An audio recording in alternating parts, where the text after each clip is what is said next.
So I'm sanding away with my belt sander, and all of a sudden she goes dead on me. I'm like, oh crap.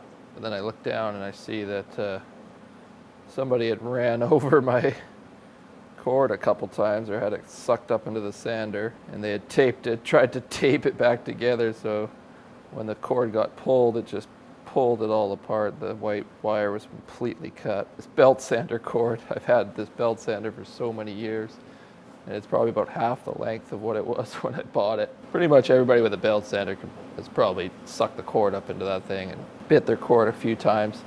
And so it's good to know how to repair the cord yourself, because when you take apart the belt sander, at least mine, you got to have these little clips to attach to the trigger switch. It's not just like a plug where you wrap the cord around and screw it down. You got to have these little mounts. So I recommend going to Crappy Tire.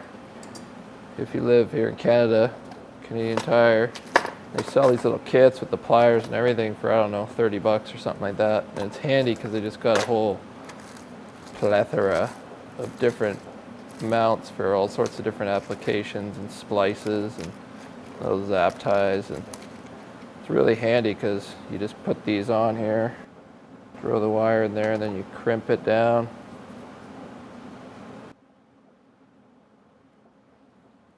The little crimper, that saves you not having to go out and buy a whole new cord for your belt sander every time you leave it to an apprentice to chew it up.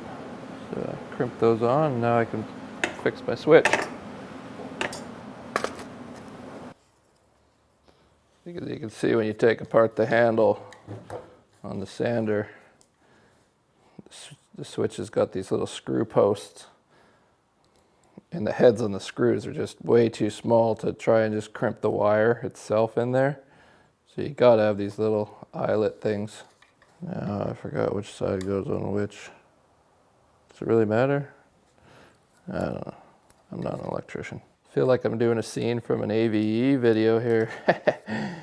Just see my hands. Let's see if this thing chooches. Put this thing there here. Test her out, see if she's chooching.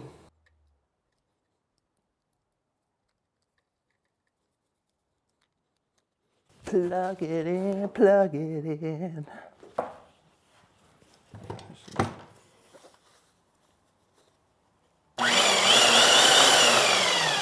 Oh yeah, back in action.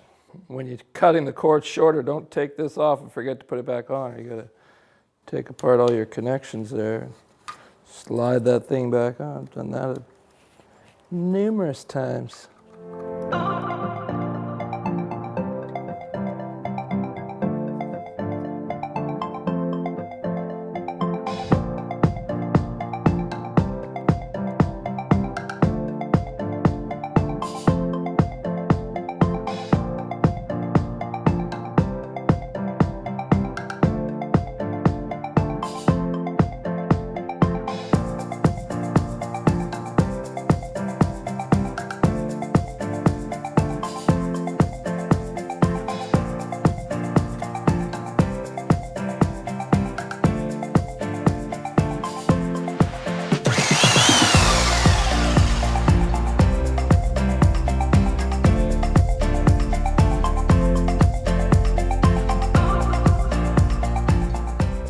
All right,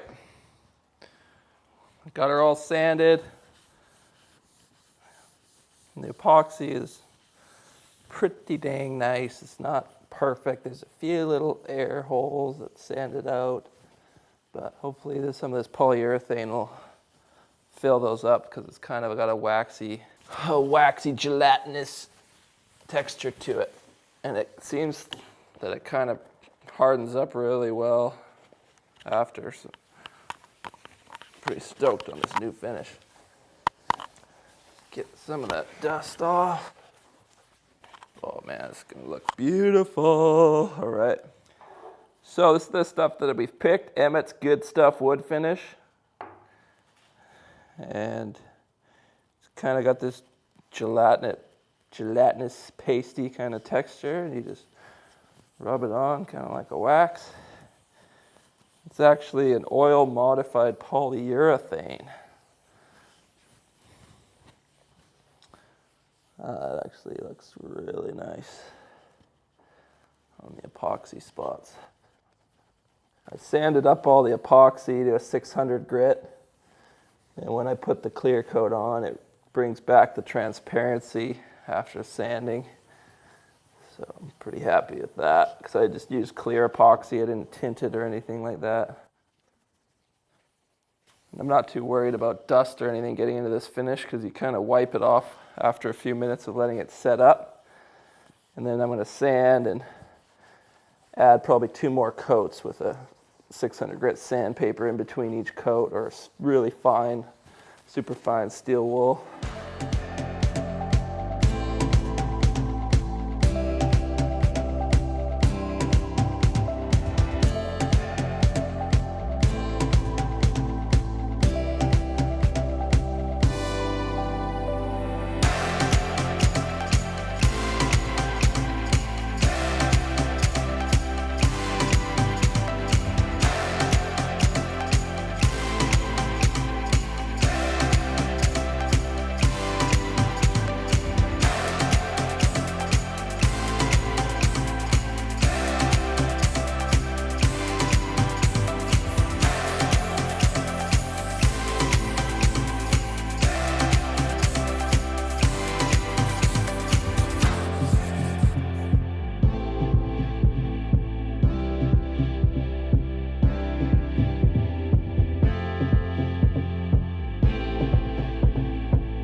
Well, that is it for this video. In the next video, I'm going to be getting on to welding up the steel bases. Yup, Samurai Carpenter is becoming the Samurai Welder.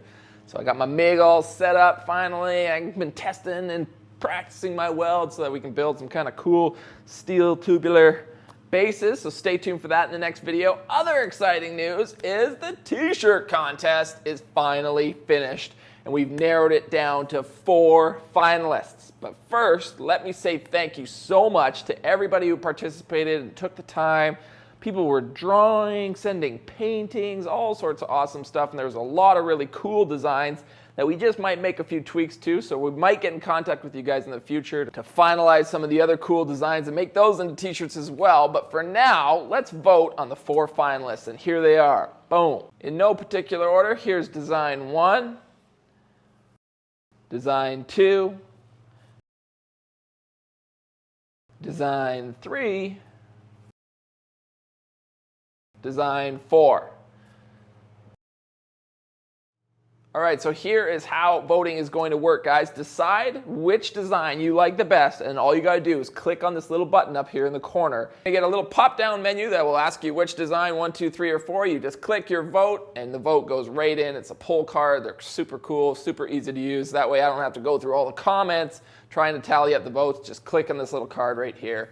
Place your vote. And because we liked all the designs so much, we're making all 4 of them into t-shirts that are going to be available on the Samurai Carpenter t-shirt shop. So head over there. There's a link in the description box below, or click this card up in the corner. Get yourself a t-shirt, grab yourself a sticker, throw it on your bandsaw. Be sure to check out the woodworking plans while you're there, and we'll see you on the next video. Samurai out.